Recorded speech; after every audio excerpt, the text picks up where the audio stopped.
Iyi ni inkuru y'akababaro yazindutse ivugwa ku mbuga nkoranyambaga hirya no hino, aho uyu mugabo Celestin ndetse yaje kwica umugore we Umuhire Jeanne d'Arc babanaga hariya mu gihugu cy'Ububiligi. Harimo abantu benshi benshi cyane mwibeshya ko baba muri biriya bihugu bo babayeho nko muri paradizo nyine batajya bagirana amakimbirane, ndetse mukabona ko mukibwira ko babana neza nta kibazo kihaba, ariko uyu Celestin yaje kwica umugore we ndetse akaba ari ibintu byababaje abantu benshi cyane cyane abadiyasipora bose muri rusange, bagaragaza yuko uyu mugabo yabambitse isura mbi. So reka twihute cyane tuyinjiremo, gusa mbere ya byose reka mbanze guhe ikaze.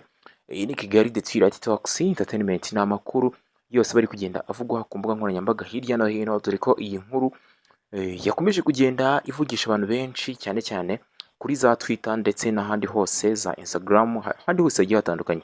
So Egide Karurangwa akaba ari Visi Perezida wa diaspora ziba hariya mu gihugu cy'Ububiligi, niwe wagize gutya atanga itangazo yihanganisha umuryango wose muri rusange, ndetse agaragaza yuko bafashe umugongo umuryango w'uyu mukobwa Umuhire Jeanne d'Arc. Akaba yarashakanye rero n'uyu Celestin muri Covid, ubwo ni muri 2020 cyangwa se 2021 nibwo uyu Celestin yashakanye n'uyu Umuhire Jeanne d'Arc. Bakaba barashakanye rero, uyu Celestin bivugwa ko ashobora kuba yarataye umugore we wa mbere, akaba rero bari barakoze divorce.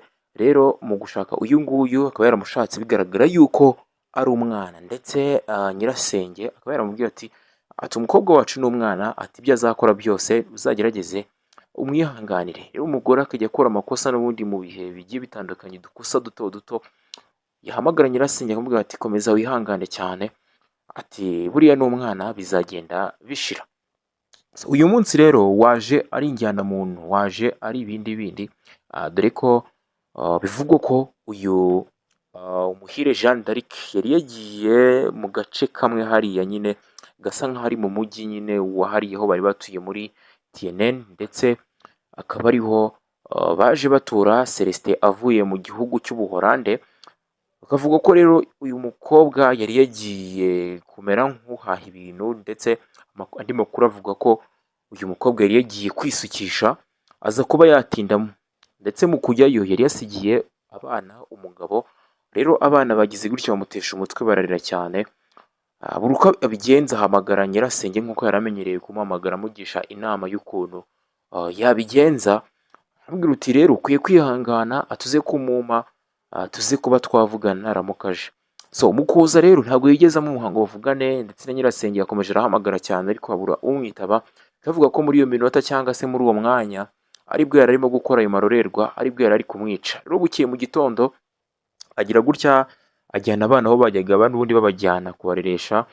So rero bagezeyo abwira umwe muri bo n'ubundi, ambwira ati tujyane nkwereka ahantu tujyana. Baragenda, bageze kuri polisi ahita amubwira uti uzanderera abana. Muri ako kanya niko kumenya ko yari ari kumwe n'umwicanyi. Abantu rero bakomeje kugenda babigarukaho cyane, bagaragaza ubunyamaswa bw'uyu mugabo, ndetse bagaragaza yuko nta bumuntu na buke rwose, bitewe n'uko burya kwica umuntu mubana cyangwa se umuntu navuga ngo mwasangiye byose, birumvikana ko nta mutima na mukeya uba ufite. Rero uyu mugabo bikaba bivugwa ko yagiye kwitanga kuri polisi, ndetse kuri ubu ngubu bakaba bamufunze mu gihe nyine bagikusanya ibimenyetso. Uyu mukobwa rero bakaba bamujyanye mu buruhukiro bw'ibitaro runaka, akaba ariho rero ari mu gihe n'ubundi iperereza rigikomeje kugira ngo uyu mugabo abashe kuba nyine yahanirwa ibyo yabashije kuba yakora. Rero icyo navuga ni uko